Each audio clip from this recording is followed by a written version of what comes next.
Bueno, muy bien. Entonces, la clase pasada, si ustedes recuerdan, habíamos llegado hasta este punto. Les recuerdo que lo que estábamos analizando era la transmisión de señales a lo largo de un axón. ¿Está bien? El axón era un canal de una proyección del cuerpo de una neurona hacia aguas abajo, y básicamente servía para transmitir una señal eléctrica. Y entonces habíamos empezado a tratar de entender, en términos de los conceptos que habían aparecido en la materia, cómo podíamos explicar ese proceso.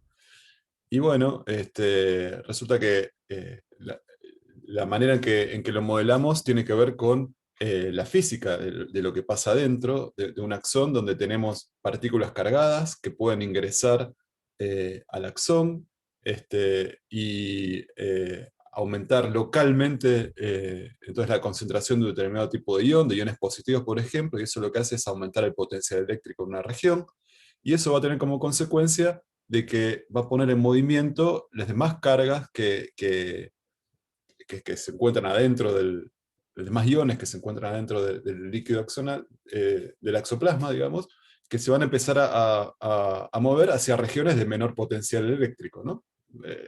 Es una manera de interpretar el hecho de que hay una fuerza repulsiva entre la alta densidad de cargas positivas con las cargas positivas que están por otro lado, que se van a empezar a alejar, se van a empezar a mover y se va a establecer una corriente, que en términos de potencial significa que estoy en una región de alto potencial y me muevo a una región de bajo potencial. Y claro, este movimiento puede ser descrito como si fuera un material óhmico, el interior del axón, y a su vez que tiene ciertas pérdidas, ¿está bien? Y además que puede acumular una carga, que la concentración de carga no tiene por qué ser igual adentro y afuera, y hay efectos capacitivos entonces al atravesar la membrana. Y entonces todo esto lo modelamos con este modelito, ¿no? Esta llave lo que hace es aumentar bruscamente el potencial en este punto, ¿no? Lo lleva a un valor positivo, simulando el ingreso de cargas positivas que elevan el valor de potencial localmente en esta región. Esto es lo que hago acá.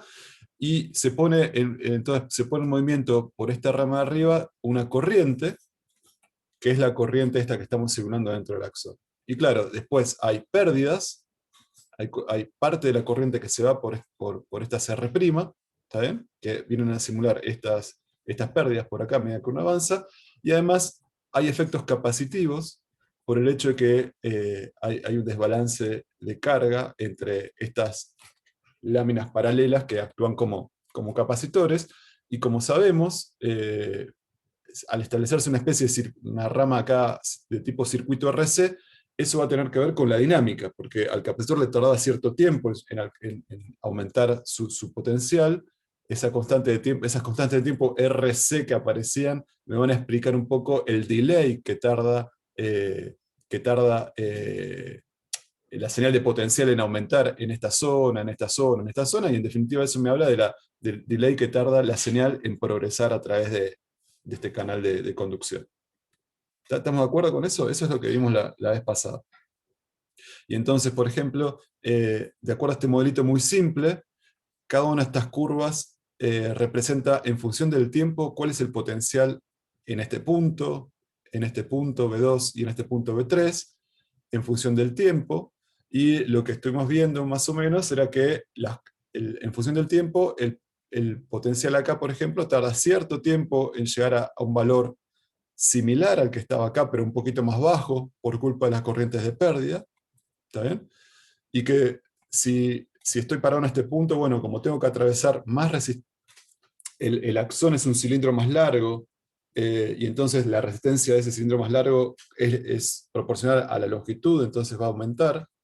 Entonces la constante RC equivalente para esta parte del circuito es más grande, porque involucra esta resistencia, y entonces acá voy a tener que esperar un tiempo más grande. T2 es más grande que T1, el tiempo característico, y además voy a tener más pérdidas. Por lo tanto, no solo voy a esperar más, sino que va a llegar una señal más atenuada a este punto, y lo mismo a este punto, y lo mismo a este punto. Entonces, eso me habla sobre cómo va a ser la señal del voltaje, o sea, la señal que inyecté acá, cómo va a ir transmitiéndose a lo largo del axón. Esto es correcto lo que acabo de decir, si quieren, para una situación donde estos canales, que ahora vamos a hablar de qué son, no entran demasiado en juego. No entran en juego. Entonces, en esa situación que sucede para cuando los estímulos son débiles, estos canales permanecen cerrados, porque son débiles, o porque están encapsulados en vainas de mielina, lo que fuera, pero si no entran en juego, entonces es válida esta descripción cualitativa de cómo se propaga la señal acá adentro. Y entonces vemos que se propagan con escalas temporales que tienen que ver con las resistencias y las capacidades, ¿no? Y lo hacen realmente en una escala lenta, y además a medida que avanza la señal se hace cada vez más débil, en el sentido que el voltaje que voy midiendo a medida que me voy alejando de donde inyecté la señal, se hace cada vez más atenuado. Y tal es así que esta manera de propagar desaparece en la práctica. A los pocos milímetros ya perdí la altura el voltaje en algún punto lejano del axón ya es prácticamente cero. ¿Tá? Entonces se va atenuando. Bueno, muy bien. Entonces, para entender un poco cómo entran en juego estos canales, ¿está bien? Y entender cómo es la conducción axonal para estímulos que no son débiles, vamos a hablar un poquito de las condiciones fisiológicas en las que se encuentra embebido el axón, ¿no? La célula. Entonces, para eso, esta es la membrana, del axón, este sería el interior de la célula y este sería el exterior de la célula, ¿no? Y como ustedes saben, en el medio celular, perdón, en el medio, sí, en el medio tanto en el medio extracelular como en el medio celular, intracelular, hay distintas concentraciones de iones, de osmolitos. ¿Está bien? Entonces, son muy importantes los iones de sodio y de potasio, que son de carga positiva, los cloros, los iones de cloro, que están cargados negativamente, y después hay otras especies también hay varias otras especies que también entran en juego, pero que no las vamos a identificar explícitamente. La situación es que si uno mide la concentración de estos iones, distintos iones van a tener distintas concentraciones afuera y adentro de la célula.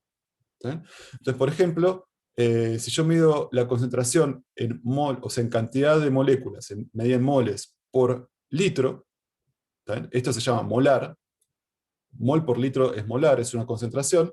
eh, para el sodio, para los iones de sodio, fíjense que la concentración es mucho más alta afuera que adentro. Hay mucho más sodio afuera que adentro, en condiciones de reposo, en condiciones basales. Por el contrario, hay mucho más potasio adentro que afuera, ¿está bien? Hay mucho más cloro afuera que adentro, y los otros osmolitos cargados negativamente, hay mucho más adentro que afuera. ¿Está bien?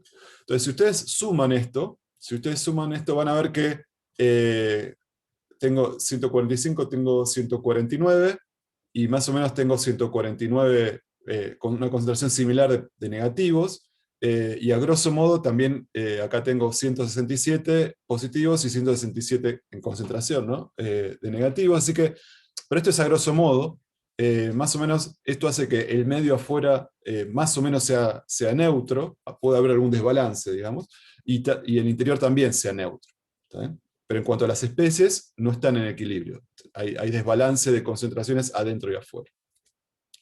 Ahora, estas cuentas son a grosso modo, pero si uno se fija, en realidad ocurre que adentro de la célula, el interior de la célula es levemente más negativo, tiene un potencial menor que afuera de la célula. De tal manera que si uno mide la diferencia potencial entre afuera y adentro, hay una diferencia de 90 milivolts, entre 70 y 90 milivolts, basalmente. ¿Está bien? 90 a 70 milivolts. Es ligeramente más negativo adentro que afuera. ¿Está bien? Y esa diferencia son 90 milivolts. Bueno, entonces,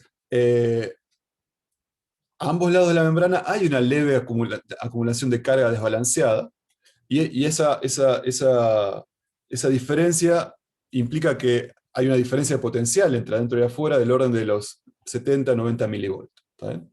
El interior de la célula es ligeramente más negativo que el exterior.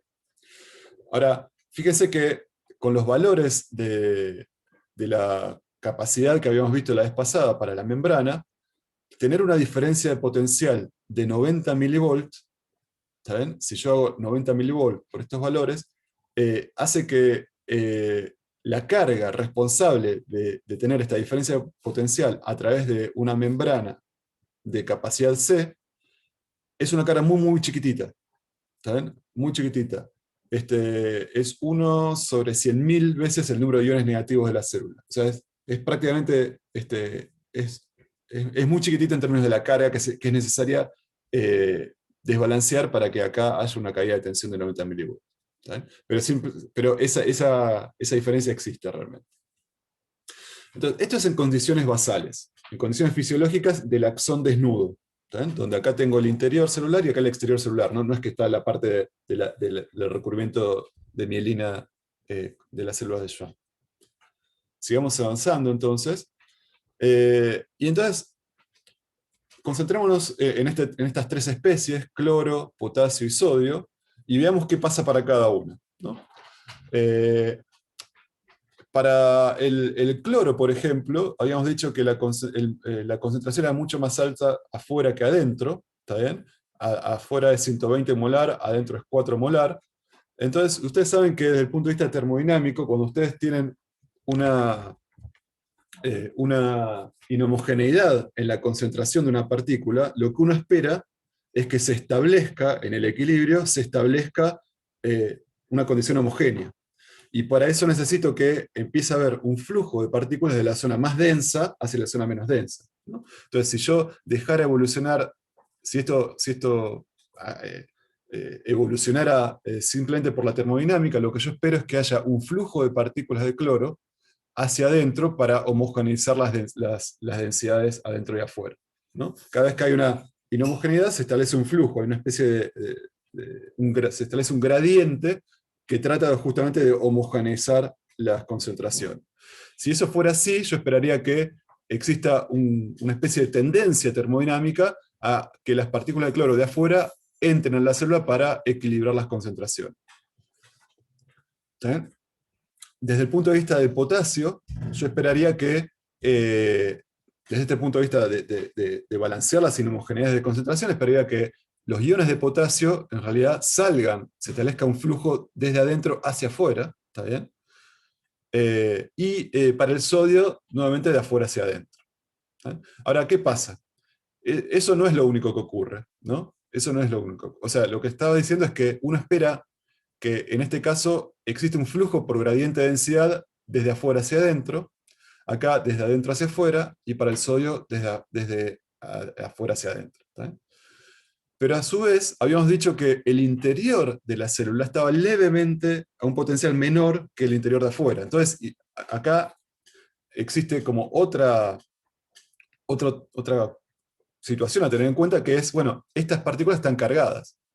Y si yo acá adentro tengo un potencial más bajo que acá, las partículas cargadas negativamente, en realidad, por la diferencia de potencial establecida, tenderían a no entrar a la célula, ¿no? Porque si son negativas, tratan de quedarse en la zona de potencial negativo. Entonces, desde el punto de vista de la diferencia de potencial adentro y afuera, habría un flujo desde el interior hacia afuera, para esta situación en particular. Para el potasio,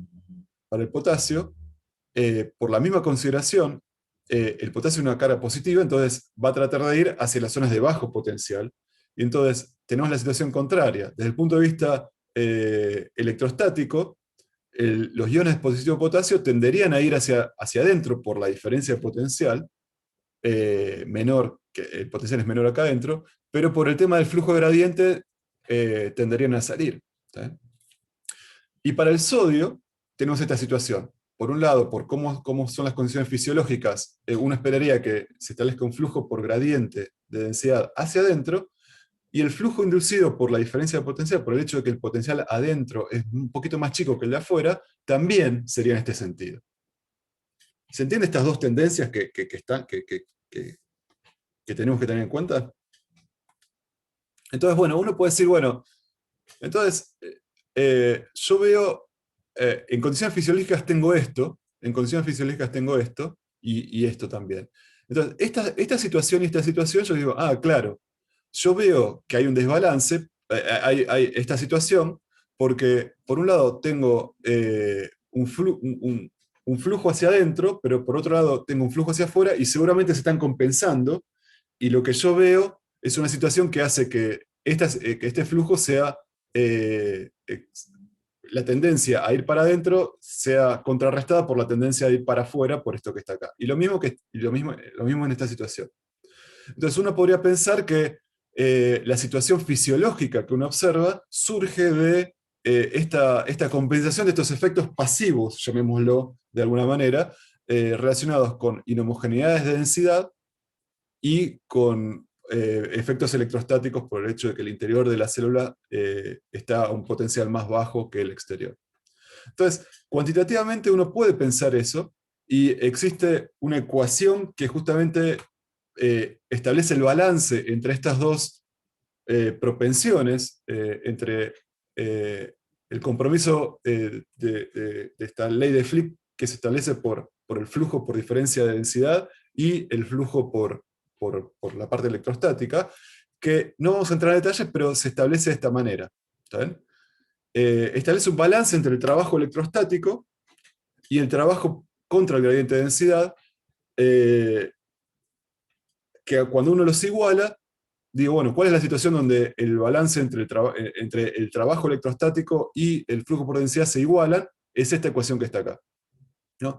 Acá fíjense que aparece explícitamente la energía, o sea, la diferencia potencial multiplicada por la carga, esto es la energía, me habla directamente del trabajo electrostático para llevar una carga de adentro hacia afuera, y esto me habla sobre, bueno, este es el factor de Boltzmann, KB por la temperatura, y la diferencia entre concentraciones adentro y afuera, N-out, N-in, una referida a la otra en escala logarítmica. ¿Está bien? Entonces, cuando las diferencias de concentraciones son tales, bueno, son tales que tomando el logaritmo y multiplicando por beta es igual a esto, estoy en una situación donde se balancean las dos propensiones. Entonces uno puede decir, bueno, ¿será que con los números dentro de la célula estoy en estas situaciones para esto? No sé, ahora vamos a ver. Lo que sí, eh, lo que sí llama la atención, y no se puede explicar por estos efectos, estos mecanismos pasivos, simplemente de ir para donde dice el gradiente de densidad, o para compensar, digamos, para anular el gradiente de densidad, o para moverse a la zona de potenciales correspondientes electrostáticos, es esta situación. Porque esta situación, las dos tendencias harían que el sodio entre, y entonces es imposible plantear un balance entre estas dos condiciones porque no se anulan en este caso. Entonces, evidentemente acá no hay un mecanismo pasivo, no explica esta situación que uno ve fisiológicamente en la célula. Entonces tiene que estar actuando otra cosa. Tiene que estar actuando otra cosa. Y de hecho, o sea, la distribución de sodio interior-exterior no es compatible con situaciones de equilibrio inducidas solamente por estos flujos, por estos mecanismos pasivos. Entonces tiene que haber algo más. ¿Está bien? Y de hecho, si uno hace la cuenta, para el cloro y para el potasio, eh, uno ve que el, el- la diferencia potencial, o sea, uno reemplaza la densidad de afuera con la densidad de adentro, más o menos para temperatura, no me acuerdo qué temperatura son acá, 20 grados o una cosa así, en Kelvin, ¿no? Hace la cuenta, le da un factor, y después calcula, bueno, cuánto tendría que valer la diferencia potencial para que valga la igualdad de Nernst, la ecuación de Nernst. Uno ve que para el cloro, lo que pasa con el cloro uno lo puede explicar en términos de la ecuación de Nernst, ¿no? Cuando uno reemplaza las cosas, los valores reales les da una diferencia potencial de 90 milivolts, que es más o menos lo que realmente se mide acá. Entonces, este mecanismo podría explicar lo que pasa con el cloro. Pero cuando lo hace con el potasio, en realidad necesita una diferencia potencial más grande de la que en realidad existe. Entonces tampoco para el potasio en realidad esto llega a explicar lo que uno ve en las condiciones fisiológicas. Y por supuesto, para el sodio uno necesitaría que la diferencia potencial sea al revés, o sea que la diferencia potencial de más alto adentro que afuera, y eso evidentemente no es lo que ocurre. ¿Está bien? Entonces, tanto para el sodio como el potasio, este mecanismo pasivo dado por la ecuación de Nernst no alcanza para explicar las concentraciones que uno observa. Entonces, evidentemente hay otra cosa funcionando, y lo que está funcionando es que además de este mecanismo pasivo, que desde el punto de vista termodinámico uno lo que esperaría, existen hay cosas que todavía no pusimos en juego y tienen que ver con justamente algunos canales o bombas que median el traslado, o sea, la traslocación de iones desde afuera hacia adentro y desde adentro hacia afuera. ¿Está bien? Y entonces, por ejemplo, para el caso del sodio y el potasio, es muy importante el rol de unas proteínas que están en la membrana que se llaman bombas de sodio-potasio, y que ahora vamos a ver de qué se trata. ¿Se entiende más o menos por ahora? ¿Sí? Sí, sí. Bueno. Entonces, estas bombas de sodio-potasio, ¿qué son? Bueno, son proteínas que están en la membrana, están insertadas en la membrana, y que funcionan como, tienen estructura 3D, ¿no? Y esa es una estructura, está insertada en la membrana, y tiene una estructura particular que deja la posibilidad de abrir una especie de huequito, un poro, digamos, para permitir, en principio, del paso de algunas especies moleculares, en este caso de unos iones. Pero claro, en este caso en particular, estas estructuras tienen una estructura particular, y cuando usan una molécula de ATP, de un adenosintrifosfato, la modifican, la convierten en difosfato. Eso es como una especie de gasto de energía, y con esa energía que extraen, digamos, de esta transformación, pueden hacer un cambio conformacional, y con ese cambio conformacional pueden hacer que el potasio, pueden agarrar potasio de afuera y mandarlo para adentro, o sodio de adentro y mandarlo para afuera. Y fíjense que es bastante selectivo, no es que cualquier cosa puede pasar. Agarra el potasio de afuera y lo manda para adentro, o el sodio de adentro y lo manda para afuera. Y fíjense que este tipo de movimientos va en contra de los gradientes, ¿no? Porque agarra un sodio desde la zona donde tengo menos y lo lleva a donde tengo más, y, o sea, hace un trabajo, ¿no?, en contra de este gradiente de concentración, eh, tanto para el sodio como para el potasio. Porque el potasio agarra de donde tengo menos, y de todas formas agarra un potasio que está por acá afuera y lo deja acá adentro. Entonces, y eso lo hace, ¿quién garpa eso? O sea, ¿quién pone la energía para hacer eso? Eso cuesta energía. Ir en contra de un gradiente termodinámico siempre cuesta energía, y esa energía se la da el ATP. O sea, consume un ATP, lo transforma en un difosfato, y con esa energía puede ir contra los gradientes de concentración, tanto del sodio como del potasio. ¿Está bien? Entonces, son mecanismos para establecer esta inhomogeneidad, mantener la inhomogeneidad de concentración adentro y afuera para el sodio y el potasio. ¿A costa de qué? De consumir energía. ¿Se entiende? Bueno, estas son bombas, son mecanismos muy importantes para explicar el estado fisiológico, ¿no? Para explicar esta situación de tener mucho más sodio afuera que adentro y potasio adentro que afuera. ¿Está? Ahora, para tratar de entender el mecanismo de transmisión de una señal en el axón, hay que introducir otros canales. Hay un montón de canales. Vamos a mostrar dos ahora. Ya vimos, bueno, la bomba sodio-potasio, que el rol es mantener el potencial basal, este que está acá, a costa de energía, o sea, dejar establecer una situación donde tengo más sodio afuera que adentro activamente, y a su vez con el potasio más adentro que afuera, consumiendo energía. Eso es lo que vimos con la bomba de sodio-potasio, esto. Pero después hay otro tipo de moléculas, en particular estas moléculas también transmembrana, y las que vamos a analizar ahora son un canal de sodio y un canal de potasio. ¿Está bien?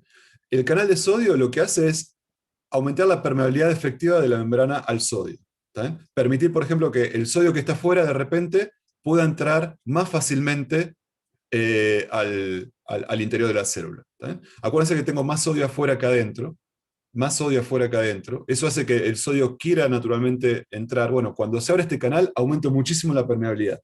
Entra mucho más fácil. ¿Está bien? Va en contra de este. ¿Está bien? Va en contra de este que lo trata de sacar al sodio. Y el canal de potasio, perdón, este es el de sodio, el colorcito.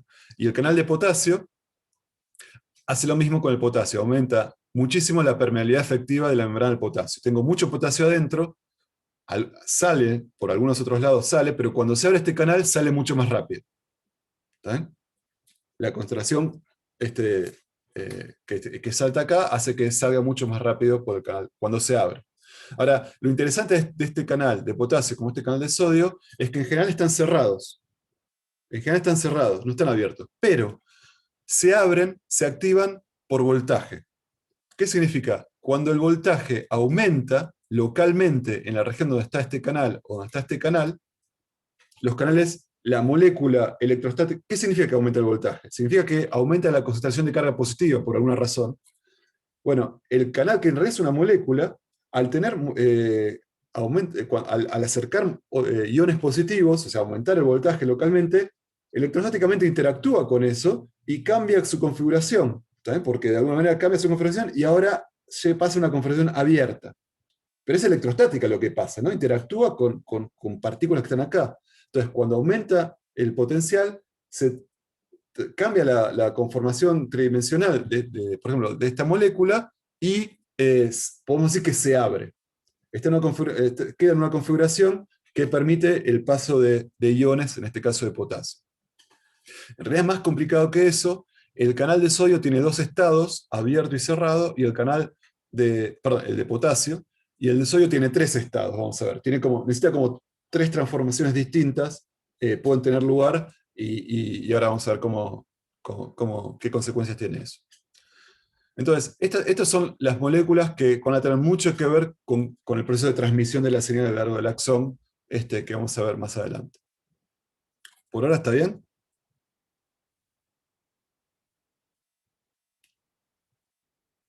Entonces, los dos se abren con un aumento de potencial. Sí, O sea, los dos se abren, pero se van a abrir, son moléculas diferentes, entonces se van a abrir quizás con distintos valores de umbral. Quizás para uno necesito poner mucha carga, elevar mucho el potencial y para otro no tanto. Bueno, ahora vamos a ver. Y justamente ok. eso es importante porque va a tener que ver con cómo se va a establecer el pulso, el potencial de acción, finalmente. Vale, gracias. Pero lo que quiero que tengan en cuenta es que en el fondo lo que está pasando es que tengo una molécula con una distribución particular de carga que interactúa con otras cargas, que cuando yo le acerco otras cargas, hace que esa molécula, por interacciones coulombianas, que son las que estuvimos viendo en el curso, bueno, cambie su estructura y podemos decir que se abre. Pero son interacciones coulombianas las que hacen esto. Bueno, entonces veamos cómo se establece la dinámica de la propagación de pulsos en un axón. Y para eso veamos lo siguiente. Esta es la situación basal. Yo tengo el interior de la célula, la membrana, con los distintos canales, y la situación extracelular. Entonces, basalmente yo tengo una mínima diferencia de potencial de 90 a 70 milivolts, más negativo adentro que afuera. Eso significa que puedo pensar como que tengo una acumulación de carga neta negativa de este lado y carga neta positiva de este lado. ¿Saben? Entonces, en la situación basal, lo que sucede es que el canal de sodio está cerrado. Fíjense que está cerrado de esta manera, digamos, y eso significa que hay una molécula de sodio que tengo más concentración de sodio afuera que adentro. Esta quisiera entrar, digamos, tengo más choques de adentro hacia afuera que afuera hacia adentro. Por eso significa que quisiera entrar en general, pero como está cerrado, no puede entrar, ¿no? Y lo mismo pasa con el de potasio. Tengo mucho más potasio adentro que afuera, entonces tengo más choques desde afuera hacia adentro, desde el potasio, entonces eso significa que el potasio tendería a salir, pero en este caso el canal de potasio está cerrado. ¿Está bien? Y lo único que están dando en esta situación son las bombas de sodio-potasio, esas que consumían ATP para mantener el gradiente, ¿está bien? Que no están dibujadas acá. Bueno, entonces, estoy en esta situación. Estoy acá en el potencial de reposo. ¿Está bien? Estoy acá abajo con los menos, bueno, acá usan menos 70 y pico milivolts, ¿no? Que es esta cosa basal. Ahora, imagínense que por alguna razón, en la región donde tengo canales de sodio, aumenta el voltaje, o sea, se acercan muchos iones positivos. Entonces, por alguna razón, alguien depositó una señal ahí, me puso una vesícula con iones positivos ahí, o vienen de otro lado, se me acumularon en un lugar. ¿Okay? Entonces, por cómo es esta molécula, lo que va a pasar es que va a haber una transformación estructural, y lo que antes yo llamaba puerta cerrada, ahora se va a abrir. ¿Okay? Ahora se va a abrir. Entonces se dice que el canal de sodio se despolariza. ¿Está bien? Entonces, una vez que se despolariza, ¿qué pasa?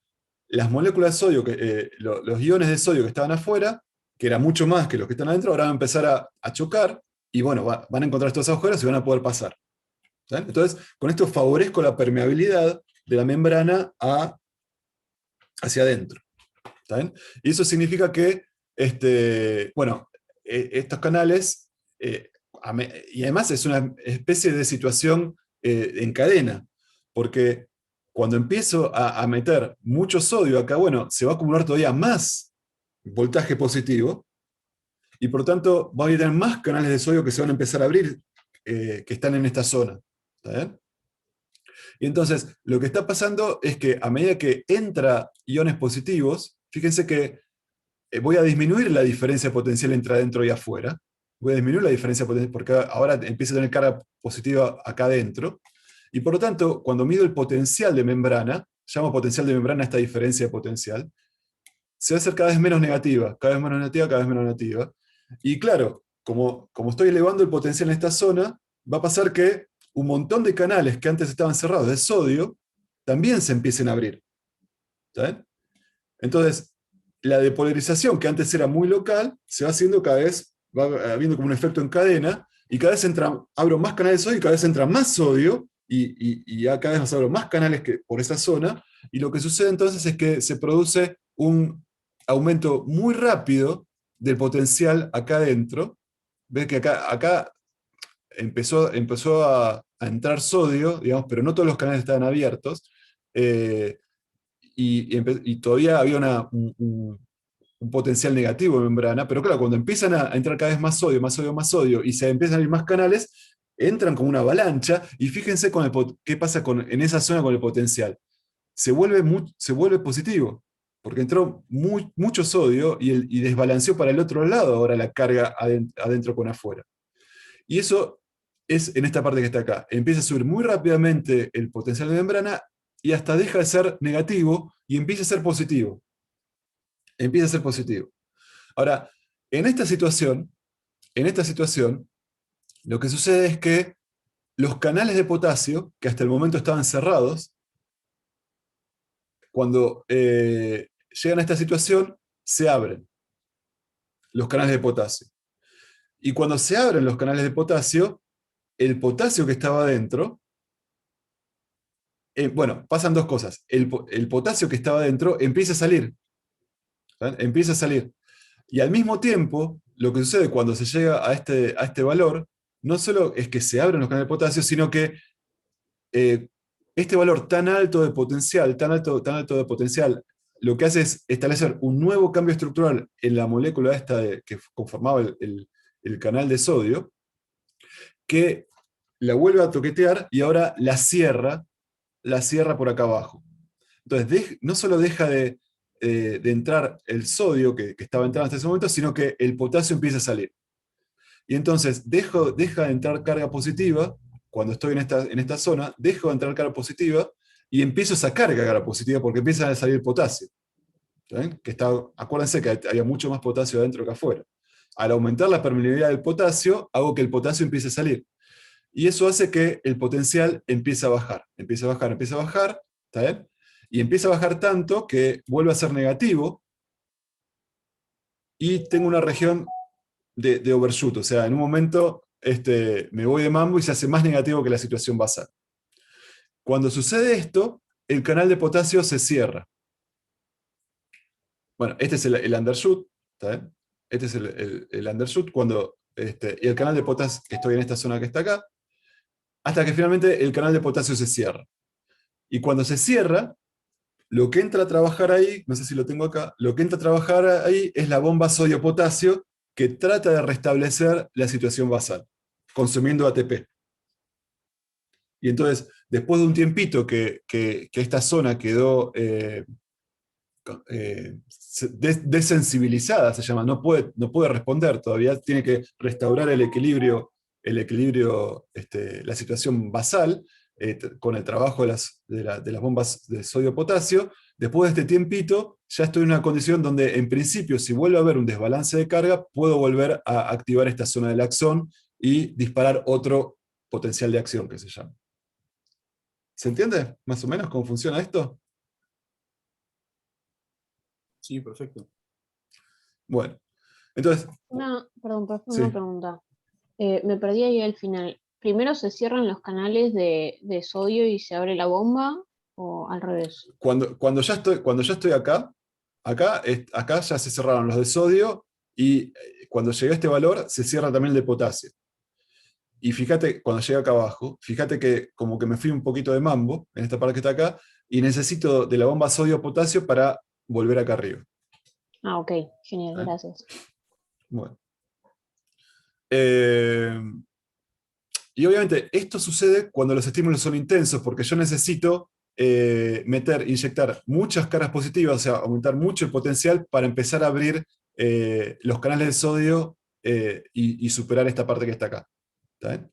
Entonces, por eso no sucede cuando vimos antes, que habíamos visto para estímulos bajos, que no ponían en juego este juego de los canales que se abren y se cierran.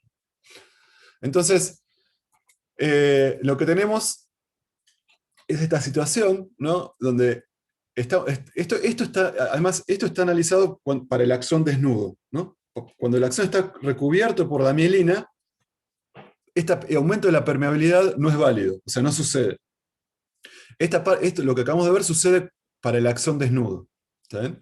Entonces, recapitulemos. Tenemos una situación donde, por ejemplo, llegamos a este valor con un alto valor de potencial. Eso abre que en esta región los canales de sodio se abran, hay un influjo de iones de sodio que entran al axón, ¿está bien? Entran al axón. Estos sodios positivos que hay acá hacen que las especies cargadas que estaban adentro del axón reaccionen al campo que produce estas moléculas de sodio. Quiere decir que los iones positivos, va a haber iones positivos que se muevan para este lado, y iones negativos que se muevan para este lado. En definitiva, eso produce una corriente, ¿no? de izquierda a derecha, y aumenta la densidad de carga positiva, por ejemplo, ahora en este canal que está un poquito más corrido a la derecha. Y entonces, eventualmente, esa densidad positiva va a abrir este canal, y ahora va a entrar el sodio por este lado, y voy a tener una gran concentración de sodio acá, y la señal se va a mover a la derecha, y después se va a mover a la derecha, y se va a mover a la derecha. Entonces, este disparo, que en principio está localizado en esta zona, más o menos, con los canales cercanos, se va a ir desplazando hacia la derecha, y entonces voy a tener como un pico de depolarización de la membrana, en definitiva, que se vuelve positiva, positiva, positiva, que se mueve hacia la derecha. Entonces, en la condición basal yo tengo esta situación. Cuando se abren canales por este lado, tengo esta parte de depolarización, que significa que acá tengo mucho sodio, y si dejo pasar el tiempo, esa parte va a viajar hacia la derecha, y ahora se me va a depolarizar otra zona que estaba más abajo, y entonces esta señal va a viajar a lo largo del axón, y esa es la señal. De eso estamos hablando cuando hablamos de transmisión de señales, ¿no? De este potencial de acción que tiene que ver con la apertura de esos canales, la inyección de sodio, bueno, y toda esta dinámica que se establece y que viaja a lo largo del axón. Efectivamente viaja. Es muy importante esta parte de desensibilización de acá, porque de alguna manera me permite introducir una asimetría entre la zona donde ya pasé y la zona donde todavía no pasé. Porque cuando se abre este canal, uno puede decir, bueno, cuando inyecto sodio acá, este canal también se vuelve a aumentar su potencial, tanto como el canal de la derecha, este también. Pero este ya está disparado y no puede responder porque está desensibilizado, esta zona que está acá, y por eso la señal no se vuelve a abrir sino que el que se abre es el de la derecha. ¿Se entiende? Y por eso la señal viaja hacia un lado y no hacia otro. ¿Se entiende eso? Sí, sí. Bueno, muy bien. Yo creo que... ¿Qué tengo acá? Bueno, y entonces, en definitiva, lo que tenemos, acuérdense que lo que acabamos de ver es válido para, o sea, estos canales entran en juego cuando la acción está desnudo, y entonces lo que tenemos en general es que eso solo ocurre en las regiones estas que se llaman, ¿se acuerdan? Los nodos de Rambier, que eran las regiones que no estaban mielinizadas. En la región, entonces, la señal se propaga de manera pasiva, o sea, como vimos antes, con el esquemita con el modelito perdón que tengo que ir por atrás, esto lo debería haber puesto arriba. Esto. Este modelito no pone en juego los canales y me describe bien cómo se transmite la señal dentro de las vainas de mielina, y por fuera de las vainas de mielina entran en juego los canales, si la señal es suficientemente alta, y entonces lo que tenemos es que la señal se propaga de esta manera pasiva, cuando en las zonas donde los axones están envueltos por células de Schwann, o sea, se va propagando, se va atenuando, y en las zonas estas que están acá, en los nodos de Rambier, hay esta inyección de señal, y que permite que la señal se amplifique en esta parte y no se pierda. Entonces, es como que la voy amplificando en los nodos, la voy amplificando acá, se propaga pasivamente, la vuelvo a amplificar, se propaga pasivamente, y así sucesivamente. Y así es más o menos como podemos entender en este modelito muy, muy simple la propagación de estas señales a lo largo del axón. ¿Está bien? Bueno. Entonces, con esto terminamos la presentación de propagación, de la análisis de propagación a lo largo de un axón. Y les propongo entonces hacer el intervalo ahora, y en la segunda parte vamos a empezar ya a estudiar fenomenología de campos magnéticos. ¿Está bien? Vamos a pasar con la segunda parte de la parte de electro. ¿Alguna pregunta?